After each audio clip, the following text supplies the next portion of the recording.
We will call this meeting of the Italian Village Commission to order for November 8th, 2022. Our next business meeting will be Tuesday, November 29th, 2022 at noon here at 111 North Front Street, second floor, room 204. The next hearing will be Tuesday, December 13th, 2022 at 4 p.m. here in the same room. I will swear in staff. If you raise your right hands, state your names for the record. Jacqueline Lehman. Gordon Graham. And you promise to tell the truth in your testimony, that's your ability this evening. I do. Great. As well. Excellent. We will state our names for the record. We'll start at the end of the page.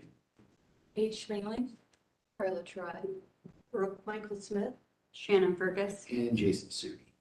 And I do have a public forum today, so we will welcome you. And Alex, you want to introduce yourself? No, we need to swear Alex, do we, for the forum? Okay. So I can lie to you. All right, we'll take that under advisement. All right, so what do you? Good. I'm not going to lie to you. My name is Alex Sauersmith. I'm a planning manager here in the Department of Development Planning Division. And I'm here to just give you a quick update about the zoning code update. First off, though, we'd like to invite you to tour the Undesigned the Red Line exhibit. That will be on the first floor of the Coleman Center here, starting on Thursday. I believe they're going to start setting it up tomorrow.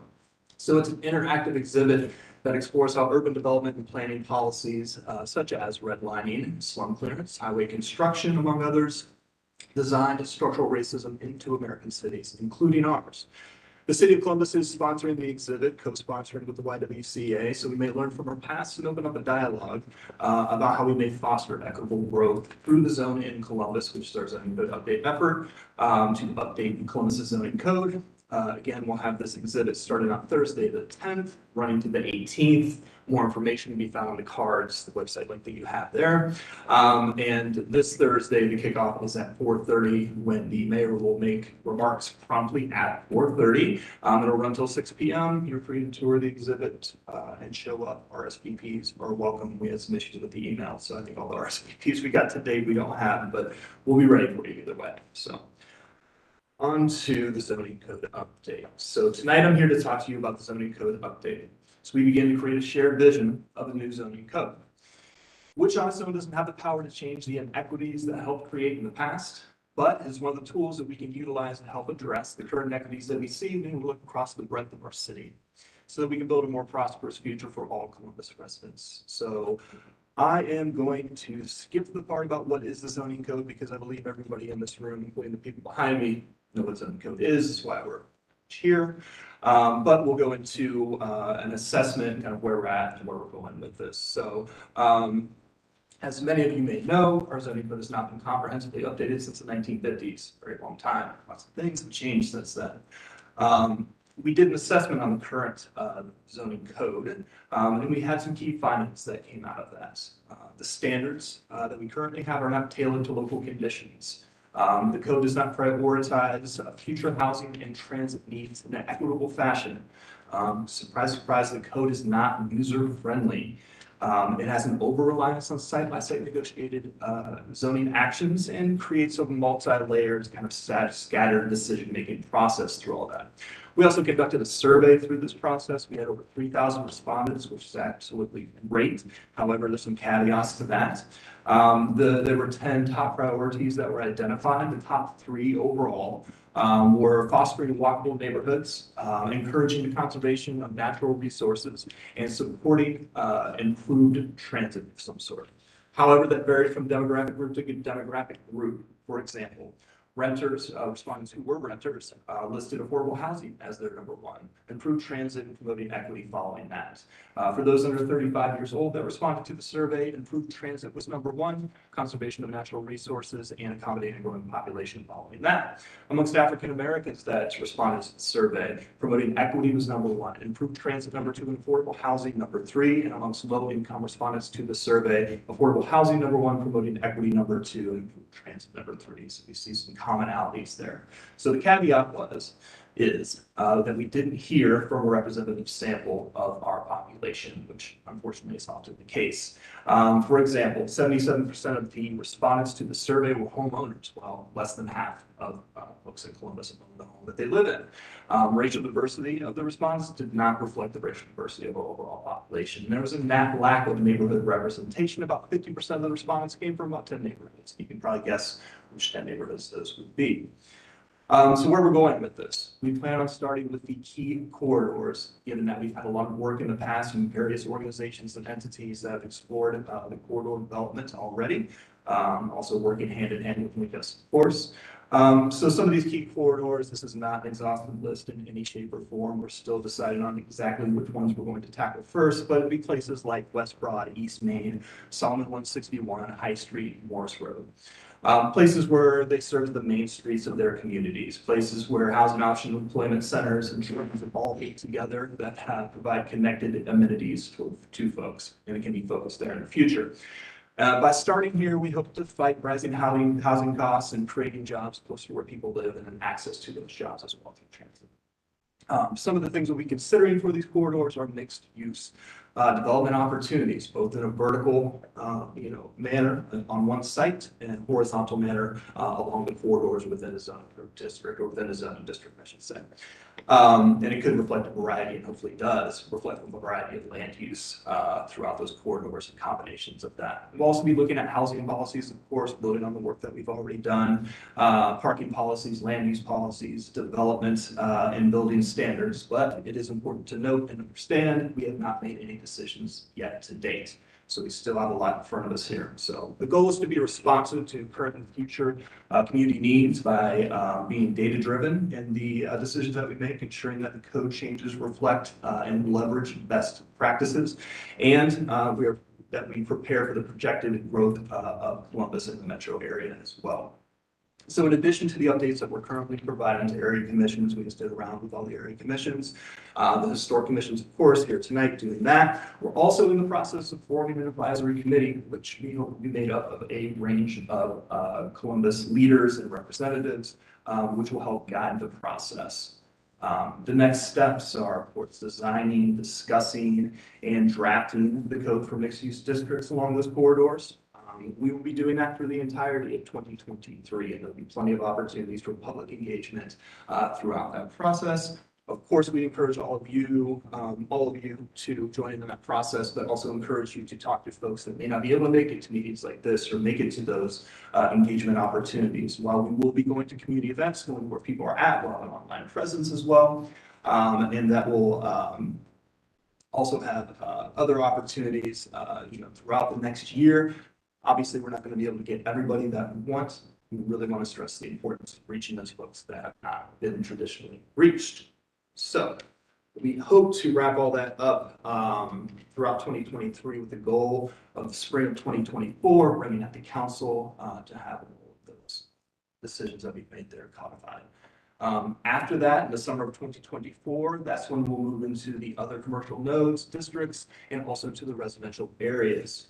Sure to have a robust conversation with all of that right there. So some endnotes here. Again, we really want as much community input as possible throughout this process. I told you about the Undesign the Red Line exhibit. That's just one example, but we've got many opportunities in neighborhoods for engagement as well. So I want you to please encourage your friends and neighbors to zone in, as you see our branding there, not out. Zone in, zone up. And the more people we hear from, the better, of course. So with that, I'll end it here and take some questions if you have any questions. I don't have any questions. I have a couple quick comments. First of all, I'm excited to see this happening. I think all of us planning geeks in town have been waiting for this for a long time. Just a few observations. I think it's pretty interesting that even though you got a skewed representation toward homeownership, it sounds like the priorities are certainly in line with things that I was hoping to hear with regard to affordable housing, equity, transit. And I'm hoping that as you broaden that, you'll continue to hear those messages, because certainly those are things we're interested in. Just real specific to our role here as a commission, I think there's nothing new. I just kind of want to, the process is officially underway, just kind of restate some of the things that we've mentioned over the last few years, anticipating this. One of the things is we're excited to have the code finally reflect the type of development that we do. As you're aware, as in many districts, we have to give a lot of variances. So I know that your team is well aware of that and will be excited to have many of those no longer be variances, as I'm sure many of the applicants will feel the same way. And a lot of those are just standard operating practices. We've adopted some suburban standards for urban districts over the years. The other thing I think we're particularly interested in are issues like the accessory dwelling units. That's come up a lot. So the guidance on that'll help us understand and hopefully take it out of our hands is to make some of those decisions that I don't think are really appropriate for us to be making. And that kind of goes part and parcel along with what happens along alleyways in urban neighborhoods.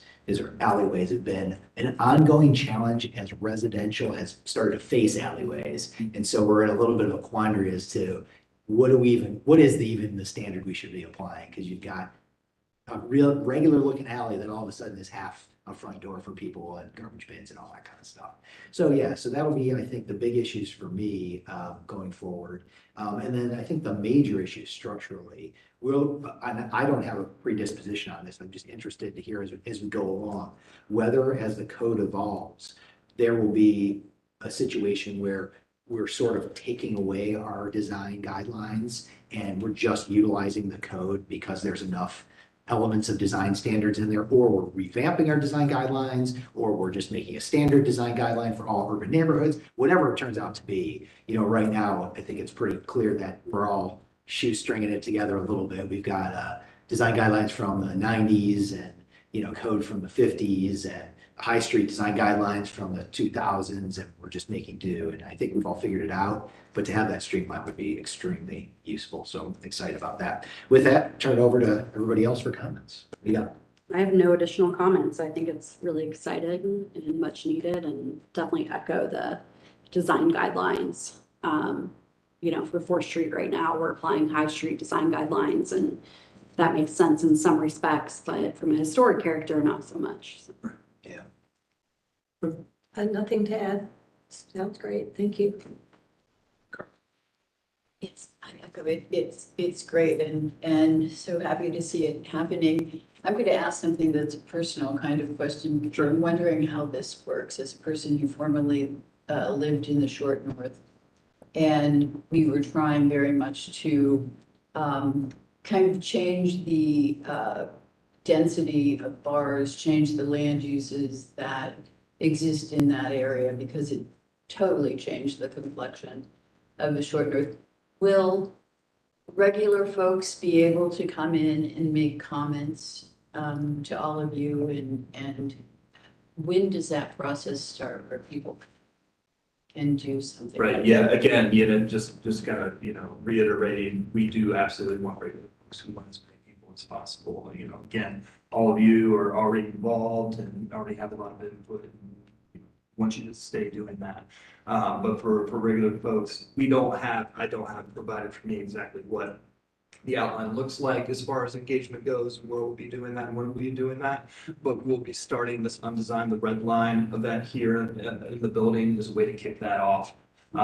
In the holidays, not a great time to engage with folks, obviously, but throughout 2023, I would expect to see a very, very robust engagement process. We also, we obviously have technical consultants working on this that are national technical consultants and some local folks as well. But we also have a local community engagement communications consultant as well that will be handling that as well. So there will be plenty of opportunities for that, for sure. I just want to reiterate one of the things that Jason touched on, the accessory dwelling units, because I think that is something we deal with a lot on this board, and how there's plenty of good precedents in other cities, such as like California and Oregon, that have really ran with this, and I think it is spot on to one of the top topics that was referenced in your guys' survey, as far as creating more housing, as well as giving an opportunity to rent out places once their home themselves is kind of raising in price. So I just want to touch on that again and express the importance that deals with a lot of these downtown commissions as well.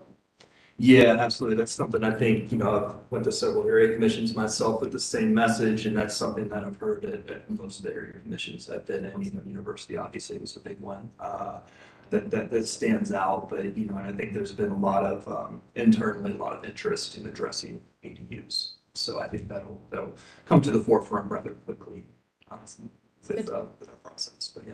Sweet. Thank you. Okay. Yeah, I guess just the overarching thing from my perspective is, I think it's been a really great evolution over the last 5 to 7 years where a number of things have been sort of taken out of our hands that bog us down. We no longer have to deal with parking, because that's taken on through a different mechanism. We know, as far as quantity anyway, we no longer have to deal with a number of elements that are able to be staff approved now. And I think that trajectory is good, that if there are fewer variances that we have to give, fewer things that we have to consider that are already determined to be within the context of the way we want the urban neighborhoods to function, that's just the better for us, because then we can focus our time on the elements we're supposed to be doing, which is historic preservation and design, which is really why we want to be here anyway. So I think it also creates, is in line with equity, right? It ensures that, everyone is being treated fairly, and, that's sometimes not the case right now, neighborhood to neighborhood. yeah, just because people who have the ability to wade their way through the complex project out of the process have an advantage right now. Yep. Again, bringing that point about zoning that is very complex. It's hard to interpret, even for people that are professionals in business. It can be arduous to interpret some things and open to interpretation in some ways. So, obviously building equity into this is a huge part of that too. But making sure we have all those voices at the table when we're making it equitable is going to be the key challenge. Excellent. Any other thoughts or questions you have for us? Nope. Lots of them, sure. All right, well, thank you for doing this. Appreciate it. No, it's a tough task, so we will be around to help and look forward to it. Appreciate it. Thank you for your time. Thanks for coming in. Okay, I do need a motion for the approval of our minutes from the last meeting on October 11th. Can I have that motion? So moved. And a second? Second. I don't think I was here at that meeting, so I'm going to abstain, but all in favor? Aye. Opposed? And I'll abstain. I also then need a motion for approval of staff approvals, which begin on page 5 of our agenda. So moved. Do I have a second? Second. Okay, and I'll do abstentions in a second, but all in favor? Aye. Aye. Opposed? I'll read them through for any abstentions. 800 North High Street, 3137 East Second Avenue, 765 North High, 171 East First, 1050 North Fourth, 681 Kerr. That's it. Anybody have abstentions on any of those? None heard. Okay, with that, I think we are ready to get into our first case. So I will turn it over to you, staff, for 767 North Fourth. All right. Application number IV 2211-006. Project work description is new sign, install aluminum channel letters to read 767. Channel letters to be flush stud mounted to the brass wall along the 4th Street corner per submitted materials. Installation to be via mortar joints with no drilling or damage to the brick masonry. No added illumination previously approved up and down sconce lighting on the corner will help proposed address sign. Staff analysis, the signage is generally consistent with the Italian Village guidelines for signage and graphics, with the exception of the location. The guidelines specify that wall signs be located within the signage band between first and second floor windows to be pedestrian oriented. Following is taken from the October 25th, 2022 Italian Village Business Meeting minutes, or not minutes, the meeting. Commissioner comments, the commission asked if the 4-inch dimensions are of depth, as this seems a little deep. Asked if this measurement is including the standoffs or just the lettering. Asked what the standoff dimension is. The commissioners present noted they are okay with the sign being higher in this instance because it is limited to the address and feel that the applicant therefore has a wider range. Additionally, due to the avenue being more auto-oriented, and feel the sign has been placed where it has some architectural relevance to the scale of the building and windows. The commission is okay with moving the application to staff provided the standoff does not exceed more than 1 inch. At the time, staff had not heard from the applicant to confirm as a condition, standoff does not exceed 1 inch is amenable to the applicant to be able to move the application to staff approval. Applicant provided that information on November 3rd. Information that the standoff will be 2.5 inches to match the sign at 180 Detroit, with the sign flush mounted to the brick. Staff would note that the sign at 180 appears on the renderings involving new construction and other work. Records or drawings specifically regarding the sign at 180 Detroit were not found in the HPO files. Staff recommends approval of application IB 2211-006, 767 North 4th Street with conditions. Those conditions being the signage be placed at a pedestrian level within the signage band between the first and second floor windows per IBC guidelines, and the standoff not to exceed 1 inch following the commission's recommendations. Basis of staff recommendation is Italian Village Guidelines signage graphics, pages 46, 47, 1, 2, 3, 4, 5, 6, and 7, and appropriate signage and graphics of all signs. Thank you. And of course, on your very first presented the application to us, I already messed up and didn't see if there's an applicant here. Now, it doesn't look like there is for this sign. Which could be okay based on our discussion, in fact, you heard back from them. I want to get into this with everybody here. It sounds like we have two issues, one, the location and the depth. The one thing I will say, which I didn't know, and they provided that 180 sign on Detroit. I have the pleasure isn't the right word. I have the circumstance where I look directly at that sign all the time because it's right across from where I live. I know that one of the concerns that was raised by either David or Ben, I can't remember which, was the offset might be too great and like a lot of nesting of birds and things like that. Now, I don't know if I'm no ornithologist, so I don't know if a different location would be different, but I do know that that sign never has any birds in it because I see it every single day. So that, to me, at least particular point, seems to be less important. But if there's another aesthetic reason for it to be having a different offset, I can't speak to that. So with that, I will turn it over to everybody as far as the issues regarding placement and depth. Jump in. Sure. I agree with staff that the placement should be lowered. And I'm fine with the depth. Brooke, do you have thoughts? I am actually okay with the location and the depth. Carla, what do you think? I would say the same. I'm okay with the location and the depth. That one is 4 inches. I wish it was less because I'm not an ornithologist either, but I think some bird is probably going to land there someday. But I'm okay with it. Well, we're taking away their trees, so. Paige, what do you have? Yeah, I'm okay with the location.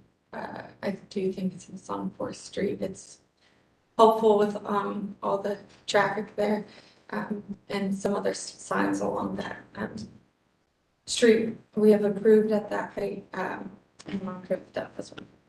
Yeah, I will say for me, the reason why, and I appreciate staff's interpretation because that's certainly what our guidelines say. I do think on this building, because we're dealing with an address rather than a business name, and it does fit within the context of that upper window. I think if they moved it down, they'd have to shrink it considerably in order to make it fit. And then I'm not sure it would have the same effect or impact just based on the kind of the qualities of the street as it is. So I'm okay with it being higher in the depth too. So I don't really have any significant concerns. So with that, I just think Yeah. one thing that in the 180 project, that's a much bigger brick wall that surrounds those numbers. that is I true. wonder if we want to make sure that we have a certain amount of brick on each side of them. The one maybe, I don't know if it's an issue on both sides of it, but I don't think we would want that to feel like it's too big to fit in there. That makes sense. Yeah, so let's see, the drawings are on here. I don't know if these are scaled enough where we can, just an architect that understands 1/8 inch scale. We only understand engineering scales down here. Yeah. The planners can't read the No idea what this We is. don't know, so. I think if the number is shifted to the left a little bit within that band of the brick plane that was flush to the rest of the building, that it might feel a little better. It's too close to the corner. What's Are happening? you looking at the drawing? I was looking at the drawing, yes.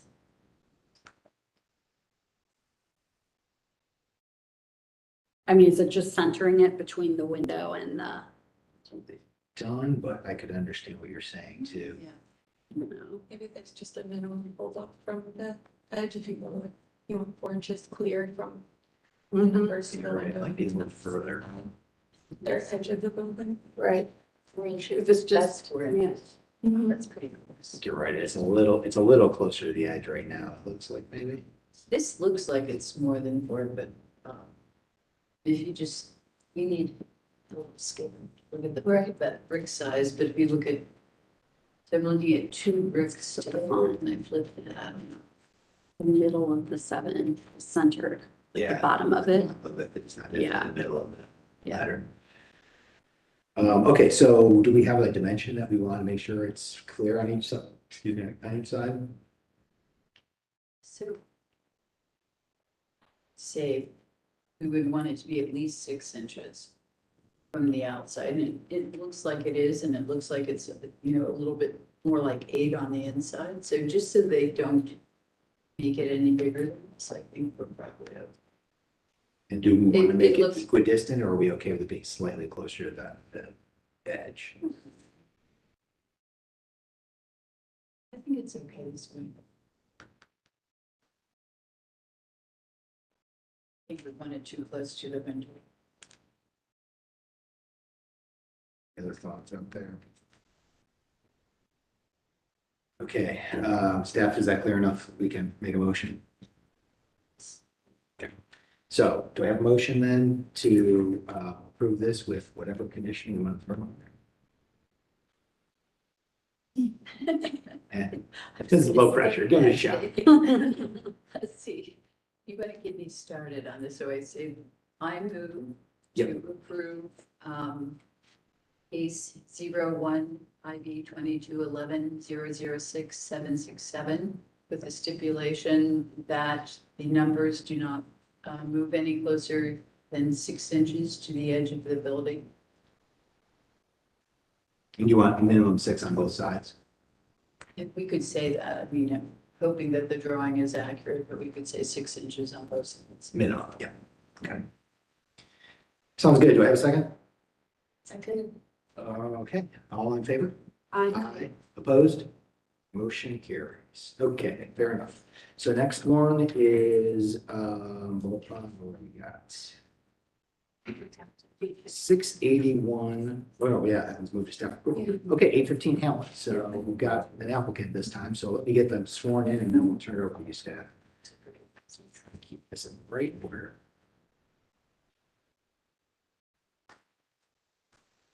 You will both raise your right hands and state your name for the record. Steve Greer with Urban Order Architecture. And you promise to tell the truth in your testimony to the best of your ability this evening. Yes, I do. Excellent. Okay, staff. Proposed work description, this is a conceptual application.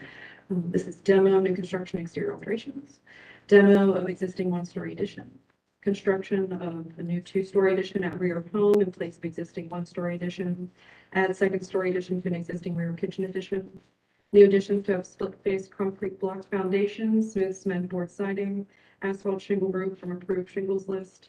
New windows to be 2/2 Marvin from the approved windows list. Rear doors to be aluminum clad wood Marvin French doors with transom.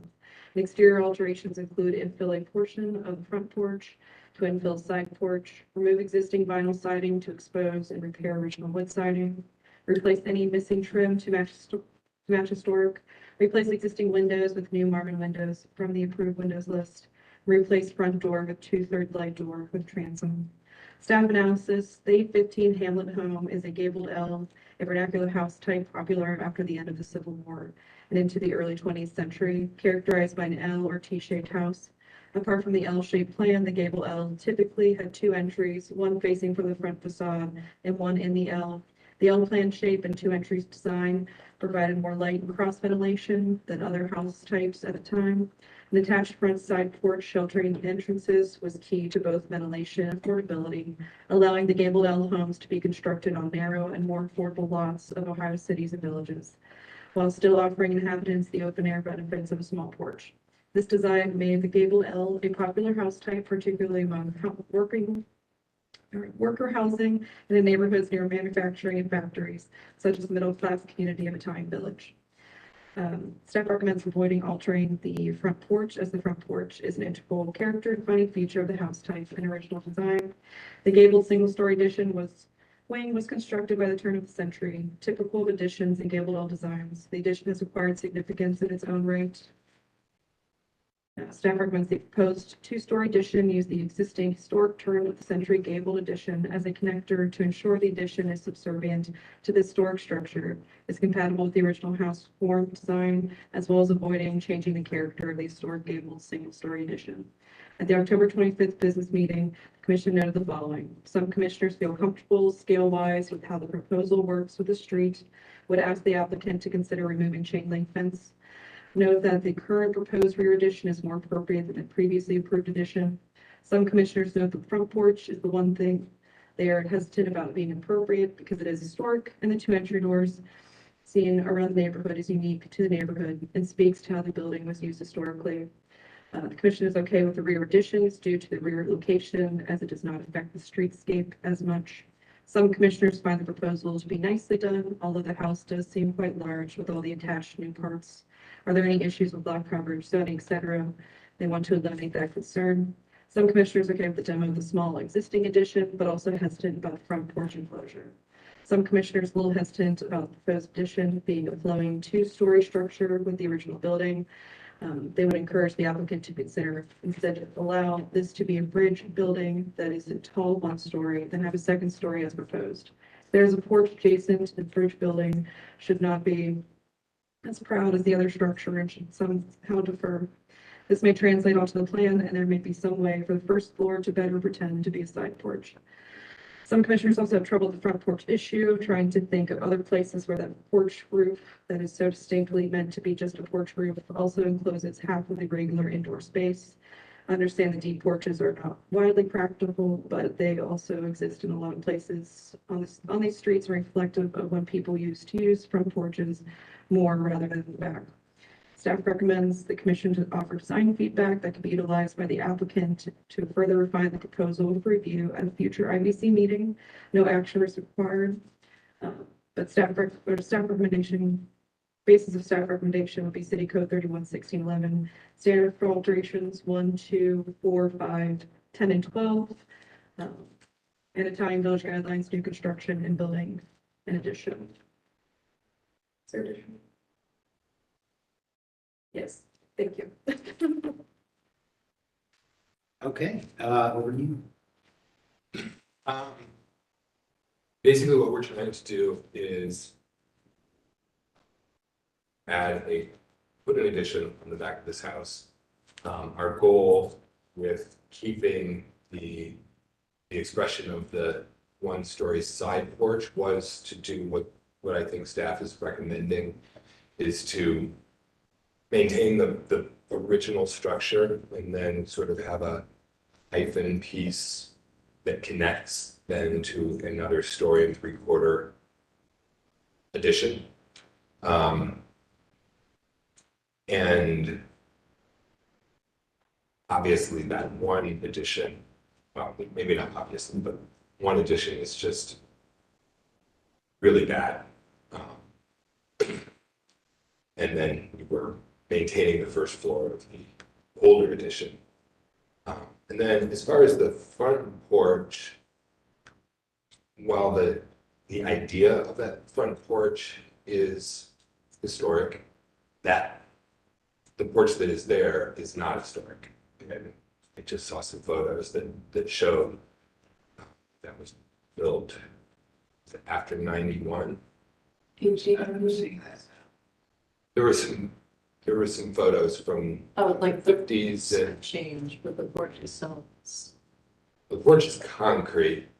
And I believe I was on the commission when they built that roof structure that doesn't connect correctly. There's no overhangs on that porch. And so it has been modified. So our thought was that we can look to making some changes to that. If there's an idea of making it read more porch-like, we could, look at more glass or changing the siding profiles or, but I sort of want to get feedback on what the commission is thinking about that. Okay, sounds good. Just a couple of things real quickly. Your chain link fence is in danger of becoming historic. It's so old. I'm enamored by this 1959 picture. Like basically the fence is there. The only thing that's changed is the gate, and that's been there since the 80s. I'm not advocating to keep it, just kind of fun. I will point out just the one thing I think to clarify, and I'll turn it over to everybody else. It seems that there was some sort of porch structure there up through 59. And then that was taken off, and it looks like it was like an aluminum awning in the 80s. And then at some point after that, in the 90s, then they built whatever's there now, which I agree is not ideal. So with that, let's kind of go around the horn and see what everybody thinks, and we'll go from there. So, Paige, you want to fire it up? Yeah, sure. I guess I am fine with the two-story addition in the back and how that's all proposed. As it is in the rear of the home, it's not necessarily as convenient to the front yard, the street front. I am hesitant on the infill of that front porch, and I realize it's the overhang and the canopy itself is not historic, but the idea behind that deeper set porch with the two entryways is very unique to our neighborhood and kind of, again, kind of like we talked about last meeting, is something unique to the history of how these houses were used. So I'm going to be in favor of leaving that full depth in those two entryways to the porch there. So I have a question. When we look at these porches, the historic photos from that, thank you for doing things like labeling the year, and it's much easier. Was there any discussion or thoughts about doing a porch that was somewhat more in keeping with the original porch? And I'm not talking size so much, as size doesn't bother. I don't want to make that smaller, but you were just commenting that the angle of the recent addition that's on there might not be to your liking, or is it just the way that one piece is proud of another piece? I'm not sure what you were saying, because it does show up again in your drawing. Yeah, so I think that's a bigger conversation, but that existing porch, the header should be in a different place, that the triangle should be pushed back. It should have an overhang. The posts, I don't know if that was a post that everybody just built when they rebuilt these.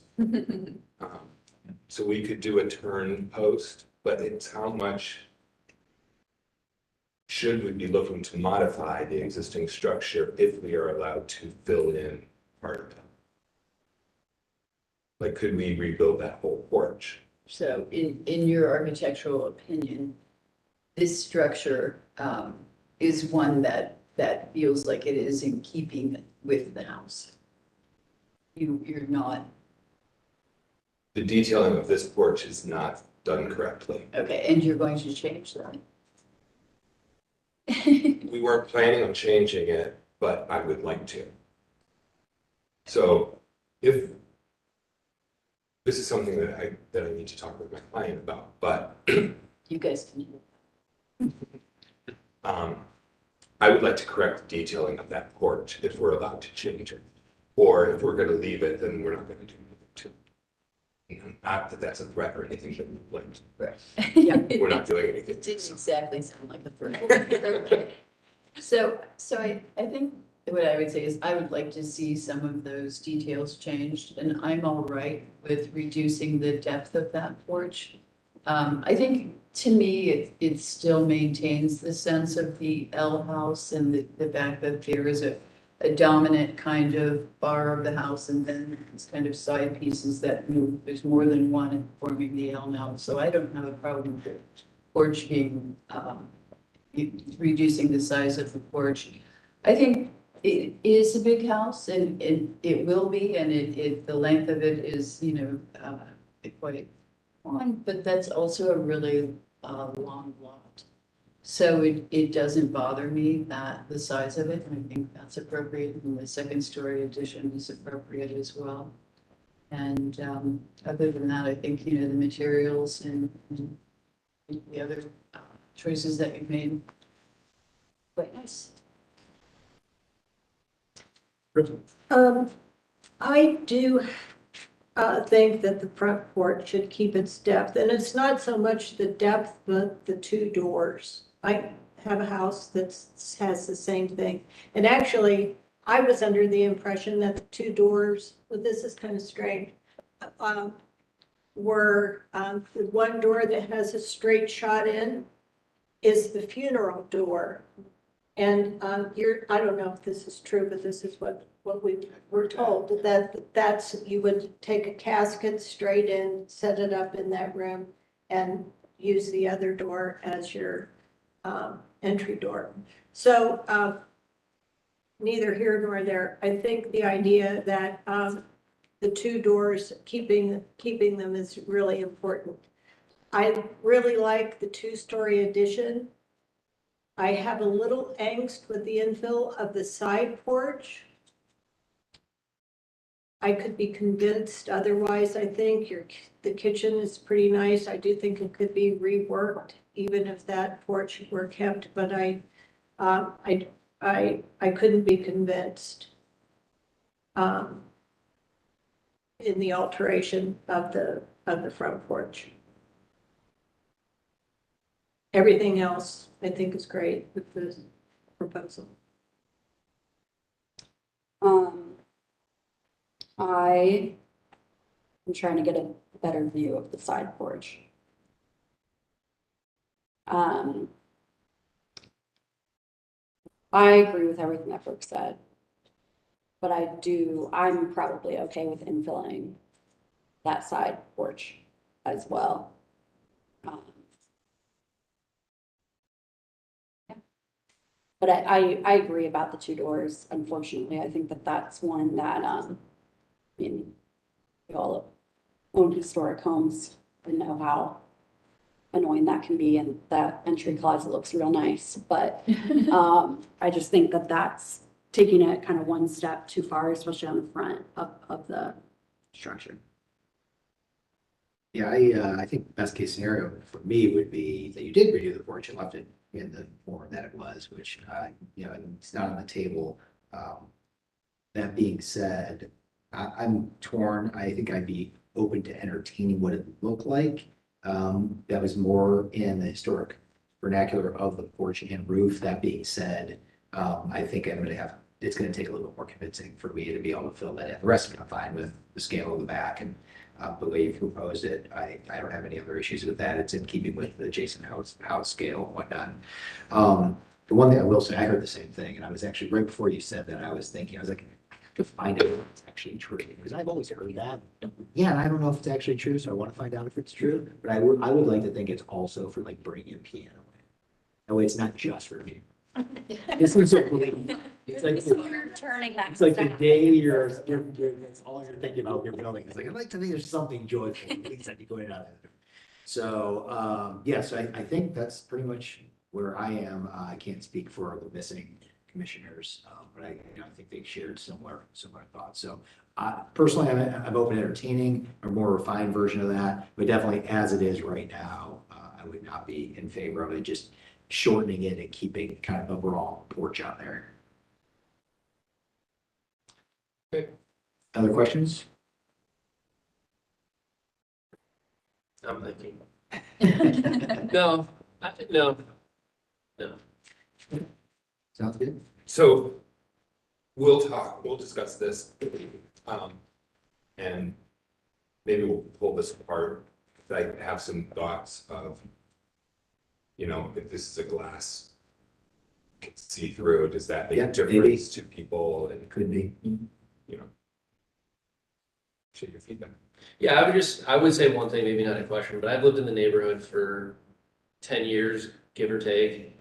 My wife and I want to stay in the neighborhood, so we want to work with you guys. We're not trying to just come in here and bulldoze through everything. We want to work with you. Some of the things that we're doing are important to us, and it's kind of like, we can't do them cost-wise. Maybe it's not worth it, but I really do appreciate your time, and hopefully we can find something that works for everyone. I'm confident. And we want the neighborhood to keep its charm and historic character as well, and have a house that's livable. That's the mix, right? Yeah, we appreciate that. Yeah. Thank you. Thanks. And we're not tied to the chain link. I mean, As the homeowner, we may be not. okay, on to North Sixth Street, Jeffrey Park.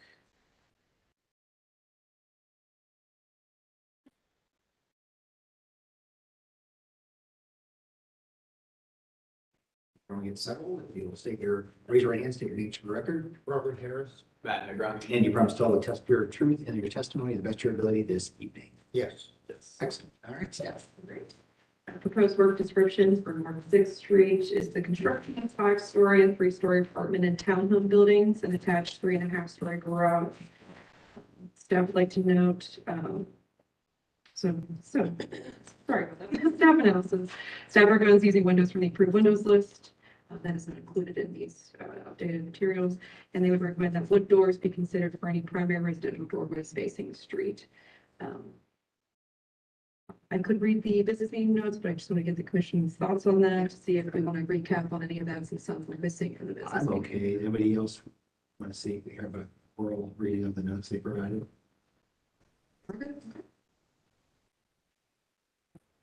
Yeah, the staff recommendation is just the commissioners should offer design feedback that can be utilized by the applicant to further refine proposal and review at future IBC meeting. No action is required at this time. Turn it over to you. What do you got first? If we could start with slide 1, I numbered them so we can go through. Sure, got it.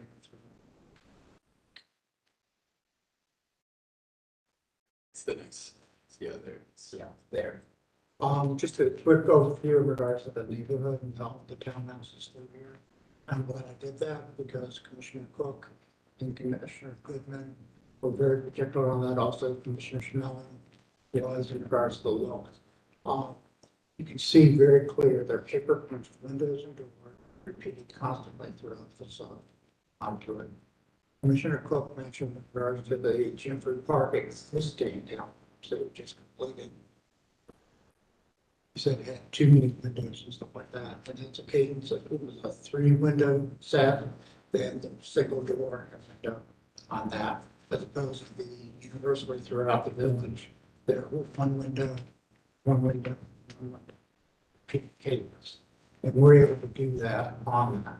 You can see some of the townhomes actually in the area are under the east, from over 14 to 16 units in length. And, but we'll also see in the slide system that we want to avoid that, even to more pedestrian filling onto that. If we can go to the next slide. Okay, this again shows many of the details. The one thing it shows is the bottom townhomes on the East First Avenue, between High Street and North Fourth. And one thing I wanted to point out is when you do the townhomes like that with the paper punching, stuff like that, that if they do not have detail with the stone seals, the brick, they don't work effectively. So as opposed to our approach in regards to the town, we would like to bring some of the details back into it, even though not keeping it too overly ornate, so people can sort of see it's new architecture. But just to show that it's not effective, you can see all the townhomes, the brick detail and stuff like that is really nice. And that's what really pulls it off and takes it from that simplicity of punching to a overall flow to that. You can also see there are various minor ins and outs on this. from a comment Commissioner Smelling was commenting about, and we'll see that in our proposal, how we want to have that cadence going through. Then the next page. Okay, the next page we're showing in regards to the elevation, so we're doing an all brick town, 3 stories, showing a combination of roll-up, seals, butt joints, soldiers, having a recess area, so the entrance will be recessed into the building. You'll have a pedestrian-friendly canopy onto it. We'll also have nice side lights on the side. There'll be 3/4 light, so that's from the office of the department. On the town, we show further in detail, we'd like to do like the gold leaf stenciling for the addresses and the transoms. Really start bringing it something when you walk by and you start seeing all the different history details in the building. Another thing we want to do is set back the entrance on the 2nd floor, the 3rd floor. And you'll see when you see the combination of them side by side, why we want to do that, to break up, to have a rhythm that goes down. Another thing is we're doing this typical 1/1 windows. We're doing a little longer. I've noticed a lot of the Italian eights, they go from the 3/0s to the 6/6, as opposed to 6/0. So it's more than normal. It's taller than it is in just the double width. Yeah. And also we show stone bombs, headers, and seals on all of that. So I think that will break up then with the brick. And then we also show that we could use a combination of 2 bricks, which we have in here, the brick samples, but a darker brick for the main body, and then the recess would be a lighter brick. Next slide. That just shows detailing if you want to know heights and everything like that. The next slide. Okay. This shows that if we took the garage down on the bottom, it shows that we took all 9 of them and had a rhythm that went across the entire thing. We looked at that, and although that is appropriate, I think on North 4th and Summit, because they're such long venues and stuff, North 6th is a shorter street. It's facing on the townhomes. It's also facing onto our park. That we recommend that we do the upper half, actually eliminating that unit totally, and having a pocket park in between. So you have, if you walk down the street, you have a cadence of 4 townhomes and then a break. And we could do like seating area in there, a little fire pit area, stuff like that, be more user friendly. We could also have easy access and visibility that you could go into the garage where the, we'll have a dog park back there between the off-ramp and the garage. So I think it brings up a little more.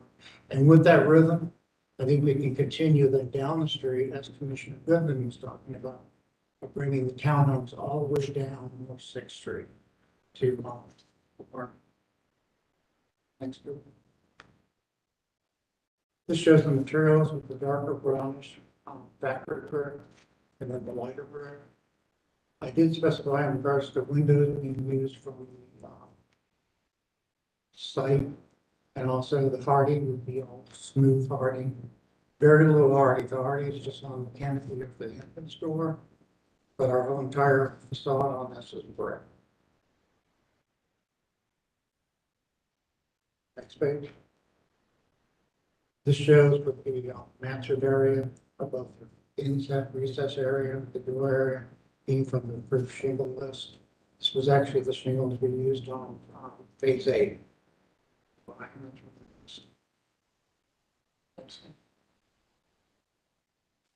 Same, we went through and found one of the land on the exact window from the window list.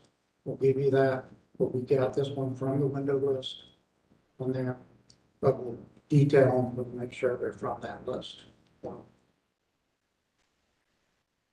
This shows some of the detailing above the entrance door, transom that gives a more pedestrian will have that, with having an 8-foot high door, big 3/4 light.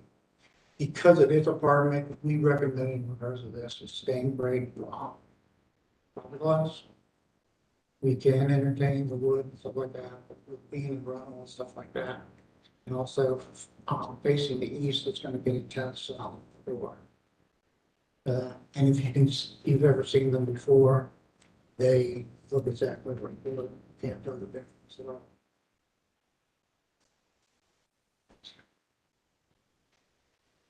So this shows the comparison of the townhomes we're proposing, and then below the previous things. Commissioner comments on that, those are looking very institutional, very office-like, horizontal banding and stripes and the temporary nature, but no detail. Was not pedestrian friendly. Totally agree with that. That's why we came forth with this proposal. Yeah. So next page. This was an interesting point from Commissioner Snelling in regards to common in regards to the tower. You always look at towers and corners and stuff like that. It's accentuating and being high. But Commissioner commented in regards to actually lowering that to be more compassionate to the townhomes. Bottom right is a sketch I did with the entire floor and also minimizing the parapet. And it does give a more friendly feeling to the how it addresses Warren to the park itself. And then another thing you can see is there's a massing diagram that shows how the townhomes can continue down, going all the way to Warren Street. So it will address like the townhomes are going to be across the street from the park. And then on North 6 is facing, I thought it's North 6, Warren is facing a 5-story condominium building we did. So that'll have a different feeling onto it. And then on North 4th, of course, it'll have a very different feeling in regards to the relationship of high speed and off-ramp, things like that. In regards to the new parapet detail, we'd really like to get the massing down and detailing onto the building and then look at it. And I don't want to come in with a, I don't know, a false vision to it. I want to get truth and see how we can really play that up and give it. So when people do look up, and also that area where I'm proposing to have it set back from the townhomes. So when you're walking on the sidewalk thing, you won't see that.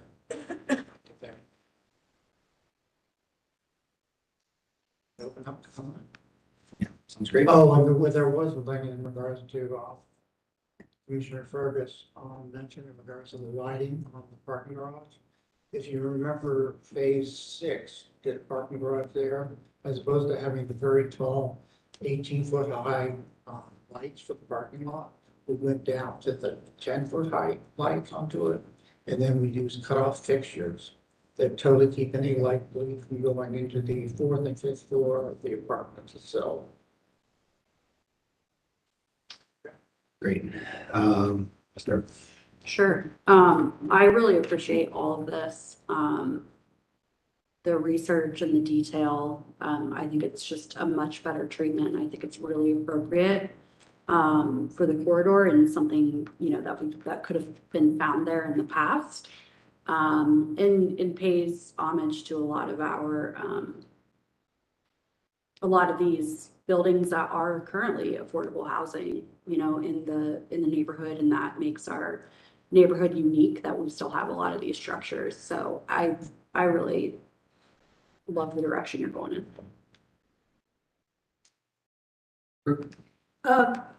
I have to say, I too appreciate all the work that you go to every time we see you. These presentations are just pretty phenomenal with the amount of work that you've put into them. I really like the 4 townhomes with the pocket park. I think that's a great direction. The materials, as usual, look lovely. I do have a little angst with the fiberglass front door. You know, but maybe I'm not have that right mindset, but it just kind of gives me the creeps. And I appreciate the sketch that you did based on the comments that you received at the business meeting that I was not able to attend, but I really enjoyed reading about that, and then your solution to that. The one thing is that you've spoiled us with these beautiful rendered presentations. And now I'm gonna wanna see this rendered before I can really offer an opinion on that. But as far as the basic form and scale, it's much better than the original. And then you didn't talk much about the parking garage, and I don't get, because I don't have a site plan, but I understand from reading the issues with the off-ramp and the land available, but if that could somehow be flipped so that the trees and the available, the leftover land made more of a park for the townhouses, I think that would be great.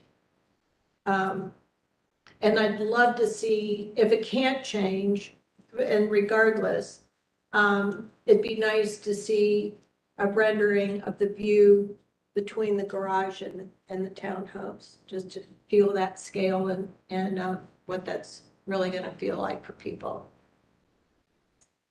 But nice, beautiful, sensitive. I have a feeling we're all very appreciative of what you've done tonight. I have to say, I really like the new townhomes. They're such an improvement, and the pocket park in the center is great. You just don't see enough of that, so that's really nice to bring that to a more pedestrian scale. The concern that I have, and I love your sketch, but I wasn't as opposed to the taller tower, and I know that you're saying that you like it now, and it seems like the proportions have gotten a little bit bigger, so maybe that does feel better. But the concern that I have, and I know you said, all the parapets and things aren't totally fleshed out, so I could be getting ahead of where you are, is that I love the sawtooth idea. Sawtooths were used as a way of bringing natural light in, so I couldn't tell by the last rendering if that was actually a goal of the sawtooth group to do that, which I think would be absolutely wonderful as a way of adding natural lighting and cutting down on electricity. In the rendering that you did, it looks like those pieces are, in my mind, they're just kind of, you see a lot of this exposed, and it's probably just the rendering. On the sawtooth side, it doesn't bother me as much.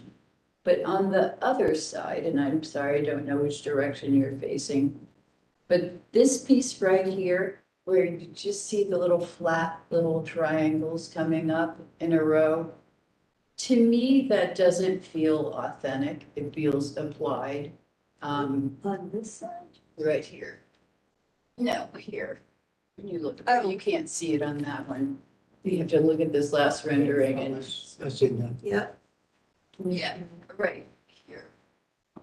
These guys. Mhm. So I wish there was a way that you could think about doing something a little different with that, because especially if this is the view that we see, that's going to become apparent. I know, sometimes there's things were done maybe on Nationwide or something, and you never see it because you're only looking at it from the front.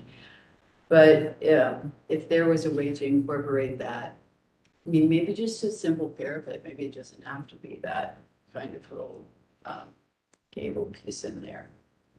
But great improvements. Thank you. Okay. Yeah, I would agree with all of them, but thanks for all the context and everything in the presentation is very helpful.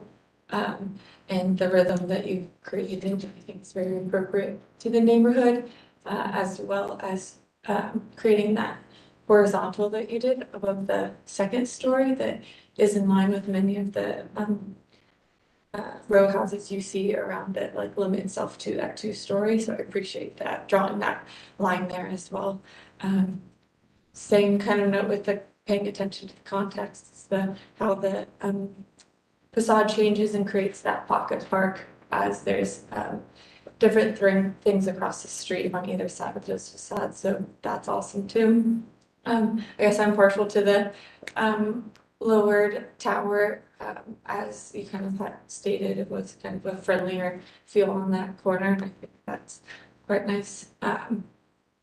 And yeah, I think what you said is, very important, something we can use going forward too, is that balance of giving enough detail for, as far as those like stone headers and the, kind of detail throughout those townhouses, but not kind of doing too much as far as creating a complete mimic of some of those older townhouses. I think that balance that you've created is quite nice. So it's a modern building, but it still creates the depth that these older buildings create as far as pedestrian experience. Yeah, I don't really have anything to add. I hadn't seen that kind of charcoal drawing rendering style before. It's very useful to see brick detailing, so I really do appreciate it. It's pretty cool. I don't really have anything else to add. I think just turn it over to you for other questions you have and give whatever other information to you before you come back for an official review. With one comment in regards to the parapet detailing and the sawtooth and things like that. You're probably familiar with battery. I think Jonathan Barnes did Yeah. that. Those were effective in regards to sawtooth and the roof. So that's to be an option to it. Mhm. I agree in regards to the sawtooth and cutting off on floor in regards to the parapet. It's kind of clean line and falls of traffic. So I think that's a very good point. In regards to the parking garage, I have tried very, very hard to take that and push that into it's literally each point is actually touching part for this point. What we decided to do though is to keep that area activated and also make sure it's maintained. Is that it's a great place to do a linear dog park. So the whole thing. So it goes from the south end of it all the way up and go all the way up to North 6. And then we could have a gateway area that could go up the sidewalk starts. So the pedestrian nature would start at the end of the off-ramp. There, so. Yeah, it's interesting. I also think that it's very, and maybe it'll be more regular, it's been in a very erratic and cyclical grooming of the side of those hills over the years. Like sometimes it's gone for many years and nobody's ever touched it. And then sometimes I'll just get in there and clean it up for whatever reason. So right now it's all chopped down, but it may not be chopped down again for many years. On the other side, I work at the Smith Brothers building. That slope I don't think that's been cut down in, 10 plus years. So. I think the expectation in the future is for us to maintain Oh, those for you to do areas it. for hopefully, with the office building coming right there and then Gotcha. just adding additional units that are gonna be more front facing and that being kind of their front door. I think we're still working with ODOT, trying to figure out what that ramps looks like, and then, that whole area along the highway next to ramp is gonna be the front door for a lot of these projects. Makes sense. Gotcha. Okay, anything else? Yeah, Thank you very much. super. I should see. We'd so like to see a site plan too, even if it's quick, just so that we can see like where the lines are. Well, the past presentation. It's like, Yes. Okay, so it hasn't changed. In the previous materials? Oh, yeah. I don't think it showed up in our previous materials. right, it was in the previous presentation, I just forgot. We'll get an updated one at the very end. Yes. And on that, I'll show in regards to Commissioner Cook was commenting in regards to the curb and the tree line, the sidewalk, and then the green space. It's very important because I actually designed the ones on the Hubbard Garage. And originally we were gonna have green space and steps going up. So it's give the whole thing concrete because of the proximity to High Street and future hotels, stuff like that. But we're confident we're gonna have them. So we'll show a detail of that. Yeah, that'd be nice. Yeah, that would have added to that side, but I understand everything. It was a weird time in the streetscape decision-making process back then amongst everybody. So, okay, appreciate it. Thank you very much. Thank you. Hey, staff, what else do we have today? I don't think anything else, anything else that can be confirmed. Okay, anyone have any other comments, thoughts today?